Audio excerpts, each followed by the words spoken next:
Como é que uma boa nutrição pode ajudar o pós-parto? Qual é que é o caminho para se ter uma alimentação equilibrada? Como é que a alimentação condiciona, por exemplo, a fertilidade? Durante um mês nós flutuamos. O nosso peso vai variando ao longo do tempo, mas nós muitas vezes temos esta expectativa de aos 40 eu quero ter o mesmo peso que se calhar tinha aos 20. Isto não é real nem é saudável. Também ajuda o facto da Marta ter 5 filhos. Uau! Eu sentia que respirava e Engordavas ganhava peso. com o ar. Exatamente. E então, uau! Para a guerra que tens contigo mesma. Para! Nós mulheres, especificamente, os homens também, mas nós mulheres temos grandes guerras connosco mesmas. E são muito duras e isso causa mesmo muito sofrimento.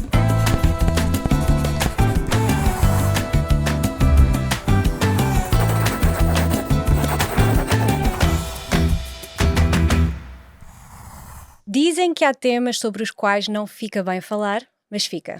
No podcast Não Fica Bem Falar de, riscamos todos os nãos e falamos de tudo, sem tabus nem preconceitos. Hoje falamos sobre a relação que temos com o nosso corpo, mais especificamente com o nosso peso.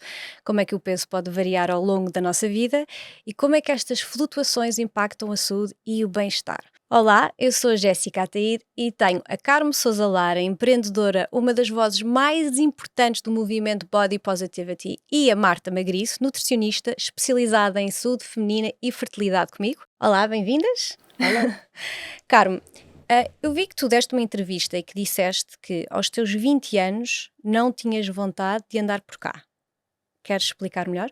Sim, olha, só isso dava para estarmos aqui uma temporada de podcasts, não é? Porque saúde mental é depois todo um mapa e todo um mundo tão vasto, mas no meu caso e nessa idade específica foi um ponto muito escuro, que cheguei da minha vida, por muitas nuances que houveram, mas a do peso, do corpo, da comida estava muito gritante. Foi uma altura que ganhei, tipo prémio, uma compulsão alimentar, portanto um distúrbio alimentar e portanto tudo isso junto, não é? Tinha acabado uma adolescência ou ainda estava numa adolescência, não é? Porque ali nos nossos 20 ainda lá estamos e portanto com tanta transformação, tanta mudança, tantos problemas a acontecerem ao mesmo tempo, não estava a saber gerir aquilo tudo ao mesmo tempo e portanto eu acho que o não querer estar cá não acontece da noite para o dia, é um fruto de um processo de muito sofrimento. Marta, podemos dizer que a saúde mental e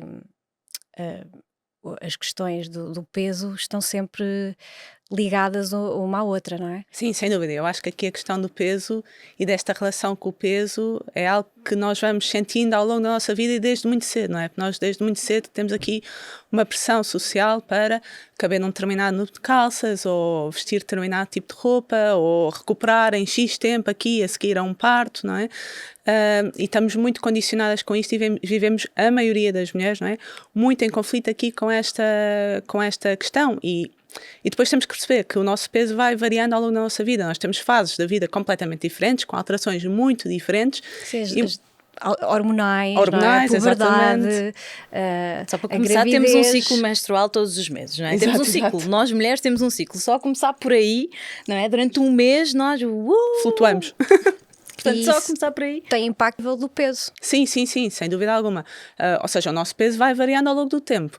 Mas nós muitas vezes temos esta expectativa de aos 40 eu quero ter o mesmo peso que se calhar tinha aos 20. E isto não é real nem é saudável porque não vai acontecer, porque o nosso corpo já passou por uma série de transformações ao longo da sua vida e que foram impactar aqui o peso e foram impactar a nossa também composição corporal, mais do que o peso até, não é? Qual é que tu sentiste que foi a fase mais desafiante para ti? Em relação ao peso? Sim. Ao contrário daquilo que é expectável, não foi nas gravidezes, de todo. Às vezes há muito essa ideia de as gravidezes e a questão com o peso, porque de facto muitas mulheres têm essa batalha ou essa luta, até porque é muito falada e muito imposta às vezes, mas para mim não foi nas gravidezes nem nos pós-partos, foi claramente nos espaços antes e depois disso, muito antes e muito depois. Pois. Sim. Recebes muitas pacientes com essa preocupação, porque a preocupação do pós-parto, por exemplo, normalmente é uma preocupação durante a gravidez, pensar como é que se vai recuperar o corpo. Apanhas muitas pacientes que para elas isso é uma questão, é um problema.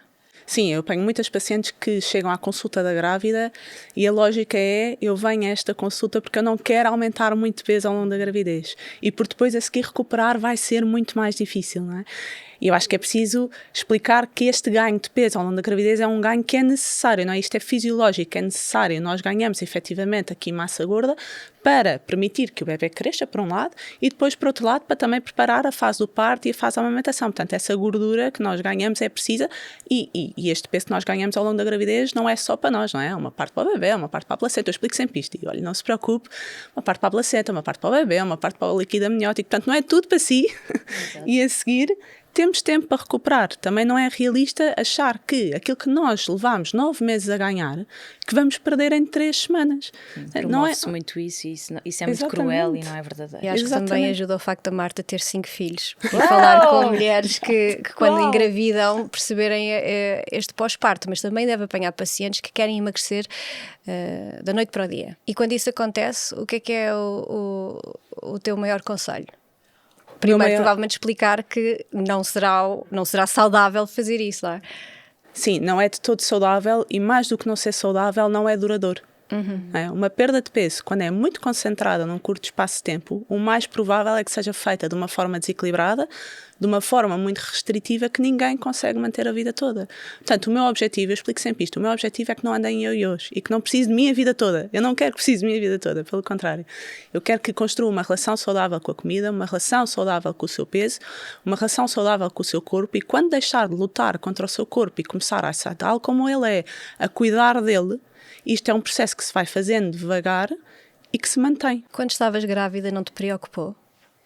Não, foi brutal, porque se calhar o pensamento não foi o mais correto, mas eu consigo explicar muito bem porque é que isto não foi uma questão na gravidez, porque ao contrário dos outros momentos em que havia tanta pressão, tanto um peso que tinha que ter versus a minha altura, versus o IMC, versus o que era expectável, versus aquilo que as amigas eram, versus tantas coisas, quando eu engravidei lembro-me perfeitamente de pensar, e é isto que eu digo que provavelmente não é o correto, mas para mim funcionou, que foi agora podes. Ninguém te vai julgar durante a gravidez, agora podes, não é? Exatamente, ninguém te vai julgar, os olhos já não vão estar tão postos no teu peso, porque a tua barriga naturalmente vai crescer, agora podes. E o que eu queria explicar com isso, porque é que isso para mim funcionou, porque para quem tem um distúrbio alimentar como eu tenho, apesar de agora estar cuidado, tratado, porque o distúrbio alimentar é uma coisa toda para a vida toda, não é uma coisa Portanto, que deixas de ter. Constante tratamento. Por isso é que eu digo, eu tenho um distúrbio alimentar, e nesta altura foi a permissão. Foi o gatilho de agora podes, e como eu me permiti verdadeiramente, genuinamente dentro de mim, parou. Ou seja, isto é uma psicologia, isto é uma coisa de cérebro, é quase um jogo aqui dentro, estás a ver? Porque eu disse-me a mim mesma de verdade, como eu nunca mais na minha vida consegui dizer, a não ser agora no presente, mas até aqui, vamos só tirar esta parte de agora, estava sempre, não podes, não posso comer hidratos, não posso comer não sei o quê, não posso comer às X horas, não posso, não sei o quê, não posso, era sempre uma restrição. E aqui a restrição deixou de acontecer e tudo mudou da noite para o dia. E como eu sabia que podia, às horas que quisesse, o que quisesse, fosse chocolate, fosse choca-picos, fosse papa Cerelac, fosse legumes, fosse o que fosse, eu como sabia que tinha esse recurso à minha disposição, eu deixei de querer. Eu sabia, bastava levantar-me da cama e se não estivesse em casa eu ia comprar. Eu cheguei a fazer isto. Mas só o facto de eu saber que podia fazer isto, pronto, foi, não sei, foi um mecanismo cá dentro. Ok, mas isso foi durante a gravidez? Isto foi durante a gravidez especificamente. E depois no pós-parto, sentiste pressão? Sim, claro. No pós-parto senti muita pressão. A minha, entre aspas, sorte no pós-parto foi porque nas gravidezes eu acabei por não ganhar peso e, portanto, aquilo que ganhei foi do bebê e da placenta e etc. E, portanto, no pós-parto eu estava como... Apesar de eu não gostar muito disto para não ser comparação, e lá está, para não criar expectativa para outras pessoas, porque isto é diferente de mulher para mulher, mas como não tinha ganho muito peso, estava ok no pós-parto. Um ano depois, não é, do meu bebê nascer, ou 9 meses, ou ali quase um ano, aí é que a porca torce o rabo. E aí é que eu comecei outra vez a encher-me de pressões e de comparações, e agora tenho que... E que foi quando eu comecei a ganhar peso outra vez. Coincidentemente. Foi quando eu comecei a voltar a ficar super preocupada com isso. Uma preocupação que vira muitas vezes uma obsessão, e começa tudo a funcionar ao contrário. Volta à restrição, volta ao desequilíbrio, volta à compulsão, e volta ao peso... Depois os meus ioiôs, não é? A minha vida foi passada em ioiôs, que é talvez o menos saudável, não é? Voltaram? Voltaram todos, voltou tudo.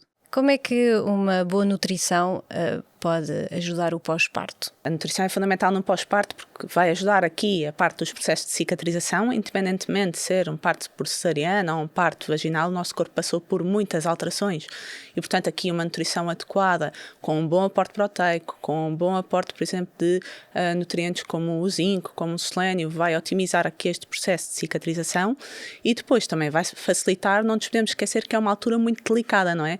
Em que nós estamos muito frágeis também do ponto de vista emocional, do ponto de vista de cansaço.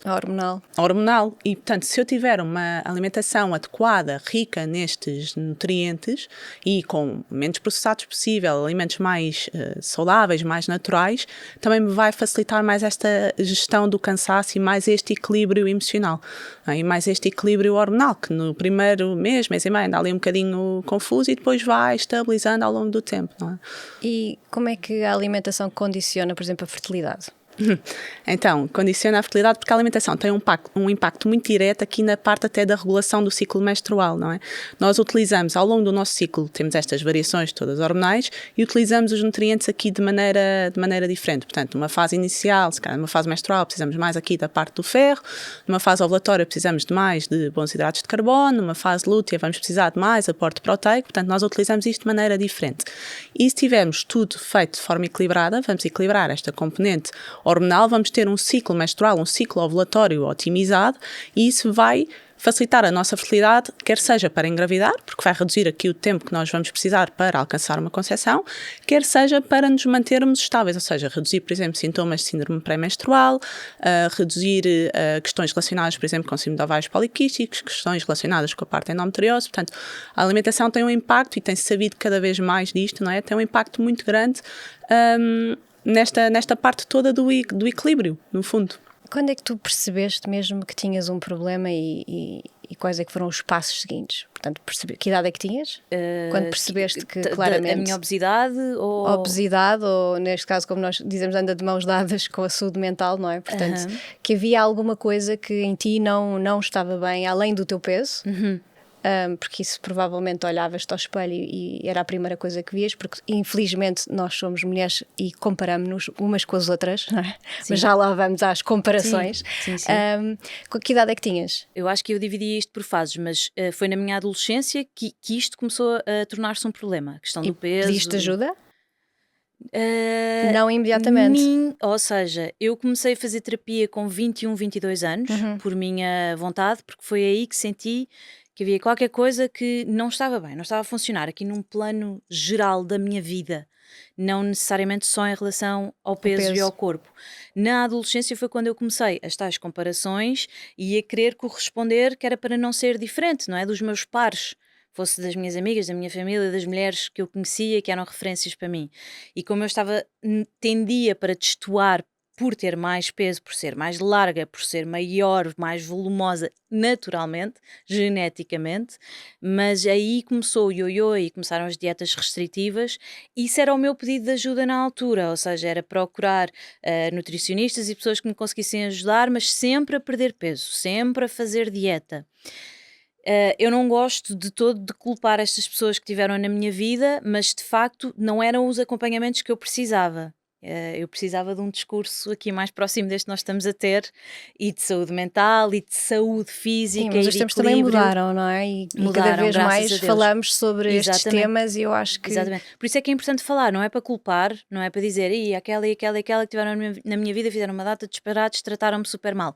Até pode ter acontecido, mas eu acho que não há riqueza nisso. Há mais riqueza em trazer, ok, então se isto correu mal, para as gerações que estão agora a passar, o que é que elas podem fazer? Que alternativas é que há?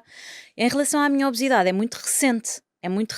Eu só percebi que tinha mais uma doença a juntar à endometriose, à adenomiose, ao hipotiroidismo, à minha anemia. Eu tenho, olha, é da ponta dos cabelos até à ponta do dedo do pé, literalmente, que a unha encrava.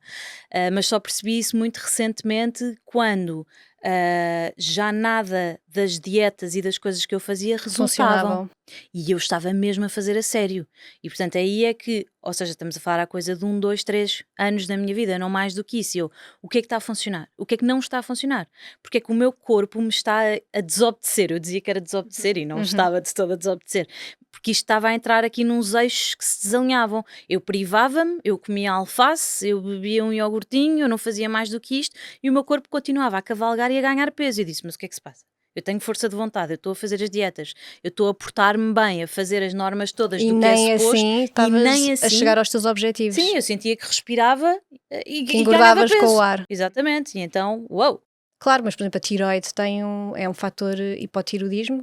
Eu tenho hipotireoidismo, exatamente. Exatamente, que por maior parte das vezes não permite A perda de a peso. perda de Sim, é peso. super resistente, sim. A perda de peso. Exatamente. Qual é a importância de um acompanhamento, não é? Porque aqui vamos a vários fatores, não é? O que é um endocrinologista, um psicólogo, um nutricionista. Eu acho que depende um bocadinho da fase de vida em que a mulher se encontra e daquilo que são as suas necessidades, mas usando o que a Carmen estava a dizer, há uma grande riqueza também neste acompanhamento multidisciplinar e bem feito e que olhe para a mulher como um todo. Sem dúvida. Eu não posso olhar por segmentos, não é? Sem não posso, dúvida. Eu não e cada posso, vez mais se fala nisto, na multidisciplina. Eu não posso tratar só esta questão do peso. Eu tenho que perceber o que é que pode estar aqui a impactar com este peso. Como é que esta mulher vive, não é? Vive super estressada, tem um dia super corrido, dorme bem, pratica atividade física, como é que está a função intestinal, como é que estão as análises, como é que é a história clínica. Tudo isto faz parte deste todo desta mulher. Portanto, não pode ser só uma pessoa, não podemos responsabilizar só um profissional, não é? Por esta questão aqui do peso. Temos que ter, aliás, eu acho que quanto mais nós abrimos o leque, melhor, porque temos várias vertentes a serem cuidadas. E acho que é importante também deste leque, efetivamente, os profissionais que estão a acompanhar esta mulher também saberem trabalhar em equipa, não é? Isso é fundamental. Sim. Ou seja, não se deve isolar o peso pelo peso. Não, de todo. Eu vi nas tuas redes de tu dizeres que quando te disseram que o peso saudável, que o teu peso seres saudável não influenciava o peso que tinhas. Foi essa altura, porque o que é um peso saudável? Varia de pessoa para pessoa, não podemos dizer agora ter 60 quilos é saudável para esta altura, para esta fase. Que perigoso. Exatamente. E vivemos muito com essas estatísticas de o que é o peso ideal, não é? Para cada mulher, sendo o seu, em relação ao seu peso. Quando tu ouviste isso, para esqueceres esse fator, foi para ti entrar num ciclo novo? Isso foi super recente na minha vida, tem menos de um ano. Quando de repente a minha médica endocrinologista não só não me pesou, durante meses a fio ela não soube quanto é que eu pesava, até que eu que já não, quase que não tinha balança em casa e não me pesava e não nada, passadas várias consultas olhei para ela e disse, então mas e não pesamos? Não estou a perceber, tipo, estou a fazer um tratamento, já começámos o tratamento, tu não queres saber quanto é que eu peso, não queres saber quanto é que eu vou perder, não quer... E ela... Isso não é importante. Não, ela, mas tu queres? E eu a pensar para mim, num dilema dentro deste cérebro, a pensar, eu que não me quero pesar, eu que não me peso, eu que não falo de peso, eu estou a pedir para me pesar, porque isto começou tudo a funcionar ao contrário. Então ela explicou-me que para ela não era completamente relevante, apesar de ser obviamente importante e é um marcador, mas não é de todo o marcador mais importante para ela. Portanto, estávamos a falar muito mais da minha saúde e da minha saúde num todo do que do peso na balança. Claro, porque como é que se define então o peso saudável? Carmen tirou as palavras da boca. Que bom. Porque um peso saudável é exatamente isso, é muito mais do que este número que está na balança. Isso, não é? Claro. Um peso saudável é aquilo que nos permite ter energia, estarmos bem com a nossa família, estarmos bem connosco. Não é? Isso sim é que é um peso saudável, que permite o meu corpo ter saúde e funcionar bem, e funcionar como um todo. Não é o número que está lá. Não, tu já sentiste que, ao seres atendida por algum profissional de saúde, tenha-te tratado de forma diferente, com algum preconceito? Oh, Jéssica, isso é o mais clássico na vida de uma pessoa com excesso de peso. Seja num médico, seja numa loja, seja no sítio onde tu vás, é das coisas que as minhas seguidoras, infelizmente, nos dias de hoje, mais dizem que lhes acontece na vida, ouvem as maiores barbaridades, e eu já ouvi isso tudo. Já ouvi isso em consultório, em gabinete, em loja. Tipo o quê? Numa loja, como entrares e dizeres, aqui não há roupa para si, não há roupa para o seu tamanho, você está muito gorda, ou por aí fora. E profissionais de saúde, e profissionais, médicos? A primeira coisa, tu ires, imagina, vais tratar de... Estás doente com seja o que for, dizem logo que o teu problema é o excesso de sim, saúde. mas você primeiro tem que ir perder 20 quilos e depois volte. E tu és logo invalidada à partida. E ainda existe muito preconceito pelos profissionais de saúde com o excesso de peso? Sim, eu acho que sim, eu acho que é exatamente isto, ou seja, há muito esta condição de Então, se tem excesso de peso, eu também ouço muito isto em consulta, não é? Pessoas ou que se vão, por exemplo, a um médico e vão com determinadas queixas, até determinadas queixas relacionadas aqui com o ciclo menstrual, e que nós, sabemos que o peso tem aqui uma influência, mas que não é o único marcador que tem influência, e ouvem muitas vezes isto, que é, então, mas primeiro vá perder peso, vá procurar umas consultas para perder peso, e depois então avaliamos essas queixas. Portanto, eu acho que há muitas mulheres até que têm diagnósticos aqui atrasados e não veem, não sentem que as suas queixas são ouvidas, precisamente porque têm a partir são condicionadas pelo seu peso, não é? Têm este condicionamento pelo peso e é injusto. E no mundo profissional acontece muito. Não conseguires um determinado trabalho. Ou uma determinada carreira, sim, porque não tens o corpo ou o peso. Ou tens peso a mais. E já sentiste isso? Sim, eu tenho uma carreira frustrada de modelo ou de atriz. Mas és modelo. Hoje em dia estamos a tentar, não é? Estamos a tentar, mas posso dizer que todos os dias da minha vida e todas as semanas que é literalmente uma batalha e uma luta. Eu tenho todos os dias de estar a partir pedra sobre pedra, porque eu todos os dias estou a remares contra a maré. Mas és uma voz muito ativa, não é? Nas redes sociais em relação à obesidade, em relação, sim, à mulher. E tu publicaste uma fotografia de biquíni, que de repente veio assim um choque, não é? E acusaram-te de promover a obesidade. Exatamente. O que é que tu respondes a isso? Primeiro, o que é que tu respondeste e como é que tu pessoalmente, Carmo, como é que quando lidaste com essa crítica, como é que te sentiste? E depois eu gostava de saber quais é que foram os passos seguintes. Exatamente. Bem, em momentos, isso não acontece. Mesmo que eu já tendo perdido o peso que já perdi, apesar de não falar do número de peso que perco e tentar tirar a tónica toda do peso, continua volta e meia a aparecer estás a promover a obesidade ou estás a promover um estilo de vida não saudável. E, portanto, promover a obesidade é muito estranho essa expressão, porque para mim promover alguma coisa é eu andar a distribuir panfletos, andar com cartazes na rua, andar a fazer uma rúbrica, um podcast ou qualquer coisa a dizer sejam obesos, porque ser obeso é muito saudável e é muito bom. Quer dizer, não é o que tu fazes. A pessoa não anda a fazer isso. Eu percebo a fronteira ténue, eu percebo aqui algum choque e que essa expressão venha à tona, porque a questão é uma fronteira muito ténue entre eu defender o que é o amor próprio, o que é eu gostar de mim incondicionalmente e independentemente do meu corpo estar muito magro ou estar muito gordo ou eu estar a atravessar alguma questão, algum problema na minha vida. E isto dá para os dois lados, dá para as mais gordinhas e dá para as mais magrinhas. Eu tenho muitas pessoas com peso a menos que também me chegam e me pedem ajuda e desabafam e dizem não consigo engordar por nada desta vida, chamam-me uma caixa de ossos e que sou isto e que sou aquilo. E portanto, não tem a ver com promover nada disto, tem a ver com se houver uma promoção, ela é sim uma promoção pela saúde física e pela saúde mental.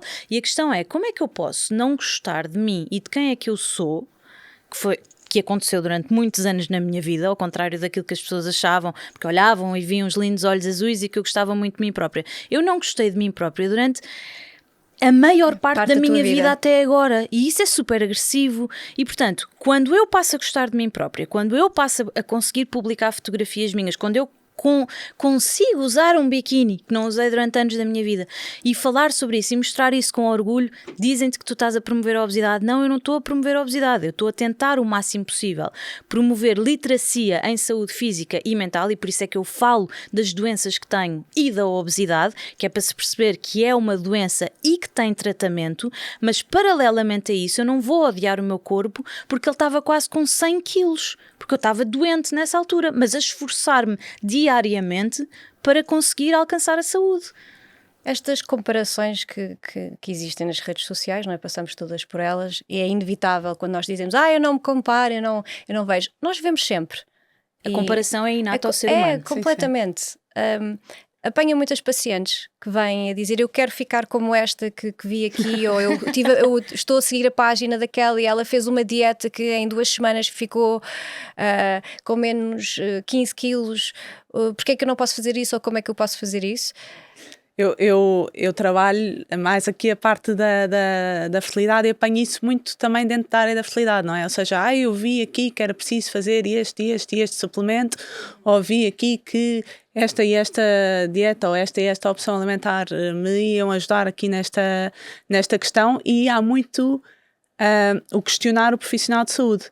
É? Então, mas eu li na internet que comer X não se podia.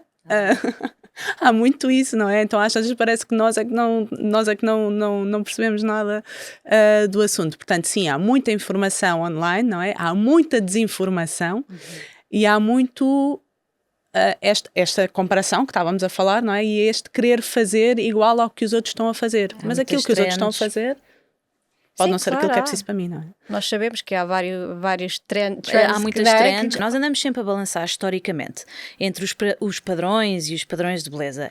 Vai acontecer sempre. E portanto andamos às vezes entre o que é mais bonito, é as curvas mais redondinhas. Nós temos as famosas Kardashian, que são super, influenciam o mundo nesse sentido. Quando elas apareceram, primeiro era as curvas e ter rabo ou ter peito, e depois a seguir é não ter não sei o quê. Portanto nós andamos sempre nisto, é cíclico, faz parte, é humano, blá blá blá. Mas isso acontece, não é? Desde o início tinhas a Marilyn Monroe, que tinha curvas. Exatamente. E depois apareceu e depois realmente... a seguir passas para uma Kate Moss. Exatamente. E depois passas para nananã. E o que é que vai atrás? As revistas de moda que nós compramos, e femininas, e depois as redes sociais, e depois temos influenciadores que também alguns são médicos, e algumas influenciadoras que não são médicos, mas que falam como se fossem, e têm uma legião de mulheres que seguem e que acham efetivamente que aquilo que vão fazer ao corpo está certo porque aquela pessoa disse. Lá está. Vêm suplementos e vão ter contigo, Marta, e dizem, porque aquela está a tomar isto, eu não devia tomar. E a Marta provavelmente diz, não precisas. Isto que se calhar aquela pessoa precisava. A tua relação com a alimentação, como é que está agora? Graças a Deus está num ponto muito maravilhoso da minha vida, não é? Em que eu me permito ter uma alimentação variada, se for preciso comer douradinhos, como eu ainda disse em off, e pronto, e está tudo bem. Ontem comi douradinhos e ótimo, e hoje se for preciso como uma salada, e à noite se for preciso como um bife, e portanto para mim está uma relação em paz, porque foi uma relação com a comida onde nunca houve paz e sempre foi tenebrosa e horrorosa, não é? Aquilo era um pesadelo. E portanto, graças à medicação que eu faço também, não é? Para a questão da obesidade, há aqui uma certa mudança a nível cerebral, que é um dos grandes problemas de quem sofre com obesidade, que é quando tu tens uma desregulação a nível do cérebro no teu apetite, por exemplo. E portanto, quando eu não estava a fazer medicação, ou quando eu ainda não estava a fazer medicação para a obesidade, tu pensas em comida 24/7. É um sofrimento, tu só pensas em comida, para além de comer doses muito desapropriadas, e isso não é culpa tua, isso é uma desregulação química e cerebral que tu tens, que é o que no meu caso e no caso das pessoas que têm excesso de peso ou obesidade, que têm este tipo de problema, não tem a ver com força de vontade, por exemplo, não tem nada a ver com força de vontade, não tem nada a ver com seres capaz de pôr menos no prato, tem a ver com um desequilíbrio que tu tens. Eu dou o exemplo normalmente dos asmáticos, não? O meu filho é asmático, eu tenho que lhe fazer a bomba para ele, numa crise de asma, para ele respirar, não posso só pedir para ele ter calma, respirar fundo e beber água. Isso também faz parte, mas não posso só pedir-lhe isso. E portanto, graças também à medicação que eu estou a fazer, graças ao tratamento todo que fiz com uma nutricionista especializada em comportamento alimentar, graças ao trabalho que eu faço todas as semanas em terapia, graças ao exercício físico que eu faço, portanto, graças a tudo isso também tem impacto no meu prato e na minha alimentação e cá dentro, sobretudo. Portanto, se eu cá dentro estiver em paz, eu consigo comer bem e em paz. Portanto, é uma boa relação agora. Qual é que é o caminho para se ter uma alimentação equilibrada? Qual é que é o melhor conselho? Acho que o melhor conselho é exatamente este, é nós travarmos esta batalha que temos contra o nosso corpo, aprendermos a ouvir e aprendermos a respeitar os sinais que o corpo nos dá, a estarmos muito, muito atentos e a procurarmos esta ajuda que nos permite viver em paz com o nosso corpo, e isso depois também vai influenciar a forma como nós nos vamos alimentar. E depois isto é tipo pescadinha de rabo na boca, como se costuma dizer, não é? Depois eu alimento-me bem, então vou querer cuidar melhor de mim, vou ver resultados, vou alimentar-me melhor. Portanto, eu acho que o caminho é exatamente por aqui, é parar, saber ouvir, saber escutar, saber respeitar e saber procurar ajuda quando sentimos que alguma coisa nos está a fugir aqui do nosso...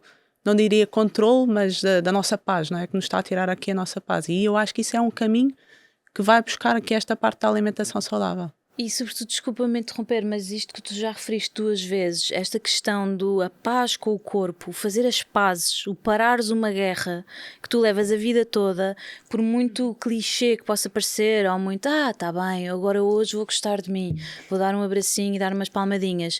É muito mais do que isso e começa mesmo por aí, Isso é o maior gatilho para depois tu conseguires encontrar caminho para o resto. Nós mulheres, especificamente, os homens também, mas nós mulheres temos grandes guerras connosco mesmas e são muito duras e isso causa mesmo muito sofrimento a todas as mulheres, todas. E eu acho que isso, sem dúvida alguma, se eu pudesse deixar assim uma grande mensagem hoje, era por aí, para a guerra que tens contigo mesma. Para. Sim, mas isso é um caminho, não é? Que se faz. Sim. E a maturidade também ajuda. E o caminho de multidisciplina e não é um caminho fácil, atenção. Não é, e nem toda a gente tem acesso. Sim, claro. Sim. E demora o seu tempo. Eu acho que também há muito esta tendência de nós queremos tudo para ontem, não é? Queremos os resultados todos para ontem, já, agora. Vivemos numa sociedade também que se comporta impaciente. Assim, não é? E isto demora o seu tempo e sobretudo aqui neste esquema da perda de peso, e ainda no outro dia dizia isso a uma paciente, há avanços e recuos. E os recuos fazem parte. O que importa é não ficar sempre no recuo, é ir avançando bocadinhos, depois voltamos atrás, depois avançamos mais um bocadinho. E neste caminho vamos criando esta relação também boa com a comida, esta relação também boa com o nosso corpo, não é? Se isto fosse só um jogo de calorias, de tirar e pôr, era fácil. Não é? Era uma matemática. Exato, era só matemática pura e funcionava. Exato. Pois, porque era aí que eu queria chegar, que é as flutuações de peso que existem durante a adolescência, durante a menstruação, durante a gravidez, durante o pós-parto, durante a menopausa. Há uma diferença muito grande e há uma diferença também, e sobretudo, além das flutuações hormonais, também há uma redistribuição da nossa gordura corporal. Portanto, numa puberdade, aqui lá está, com este aumento dos níveis de estrogênio, nós tínhamos uma gordura mais abdominal, vai começar a ser mais distribuída para a zona dos glúteos, para a zona das coxas, e há também uma alteração no apetite, há mais apetite, é expectável que isso aconteça. Numa gravidez, nós temos um ajuste lá está para permitir que o bebê se desenvolva, e no pós-parto também vamos precisar destas fontes de gordura também para promover aqui a nossa amamentação. Numa menopausa, o que acontece é que estes níveis de estrogênio, não é, que subiram na fase da puberdade, começam a descer agora e há efetivamente uma perda de massa muscular e um ganho de massa gorda, e que volta a ficar aqui mais concentrada na zona abdominal. Mas se nós soubermos ir passando por estas fases, se soubermos ter o acompanhamento certo ao longo aqui destas fases, conseguimos lá está perceber os sinais que o nosso corpo nos dá, conseguimos dar-lhe aquilo que ele precisa e passar por cada uma destas fases que é normal e que é fisiológica de forma muito mais tranquila, em vez de estarmos aqui a passar também cheios de culpa e de não perceber o que é que está a acontecer, no fundo. Ter uma alimentação equilibrada ajuda quando é feita em família. É fundamental ter esse apoio. Sim, eu acho que é fundamental estarem todos na mesma página, não é? E eu digo muito isto porque nós somos 7 em casa. Portanto, eu digo sempre isto às minhas pacientes: não há cá fazer comida diferente para si, esqueça, porque ninguém tem vida para isso. Isso só vai ser mais um fator de stress, não é? Pensar em X refeições. Mas não, acho que é muito importante ter este apoio da família e ter a família na mesma página que nós, não é? Todos, quase que. Isto não é uma alimentação para uma pessoa da família, não, é uma alimentação saudável para todos. Todos têm a ganhar com isto, não é? Todos têm ganhos em saúde. Portanto, pode haver alguma adaptação, se calhar eu como mais legumes, se calhar o meu marido come mais arroz e menos legumes. Coisa, exatamente. Mas é respeitar o tempo de cada um. Lá em casa nós falamos diferente. do conceito do que é saudável, e eu posso estar errada e peço desculpa se estiver, mas eu batalho muito nesta questão deles, porque eles às vezes traziam muito, mas isto é saudável, isto não é saudável, as batatas fritas não é saudável. Eu, vamos só definir aqui uma coisa. É um alimento, não é? Pões na boca, comes, mastigas, vai para o teu estômago, não é? Então, tudo é saudável, ou seja, o equilíbrio é saudável. Mesmo um copo de vinho, sabemos que o álcool não faz bem ao corpo.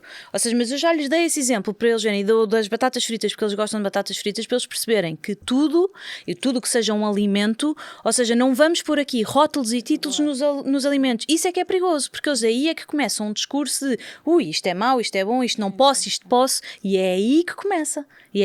Nessas coisinhas pequeninas. Então eles já sabem que tudo o que há para pôr na mesa é saudável e que o equilíbrio é que define o que é bom ou menos bom para o nosso corpo. Sim, eu costumo explicar muito isso, que é tudo depende da forma como nós comemos, as quantidades que comemos, mas tudo pode ser consumido agora. Se calhar não dá para eu comer, eu digo-lhes, não dá para eu comer. Todos os dias, a toda a hora. Sim, exatamente. As minhas filhas perguntam-me muito isso. Mãe, mas comer cereais não é saudável. Ok, se estiveres a comer todos os dias, agora se comes uma vez nas férias ou porque foste a casa... equilíbrio, não é? Exatamente, até porque isto é o que a Carmen diz. Não constrói uma relação saudável com a comida. Constrói logo de base uma relação de restrição. É isso. Isso é logo um E aí começa tudo a desenrolar-se. Marta, o que é que fica bem dizer sobre o peso? Acho que fica bem dizer que o peso não é só um número na balança, é muito mais do que este número na balança e que não nos define enquanto pessoas, nem de todo vai definir aquilo que nós merecemos ou não. E Carmo? Eu sublinho tudo aquilo que a Marta disse e reforço, e acho que fica bem dizer que nós não somos um peso na balança, não somos uma etiqueta de roupa, não somos um rótulo, não somos nada daquilo que quiserem definir por nós, que nós somos válidas e merecemos tudo aquilo que somos e, portanto, podem deitar a balança fora e se quiserem ir buscá-la outra vez, fica bem dizer que não está num tamanho, nem num valor de peso. Carmo e Marta, obrigada pela vossa presença e pela vossa partilha. E já sabes, falar sobre ti fica bem, só quando nos conhecemos é que somos livres nas nossas escolhas. Junta-te à conversa e partilha a tua experiência com o hashtag #WellsFicaBem, segue o podcast Não Fica Bem Falar De e junta-te a nós num próximo episódio.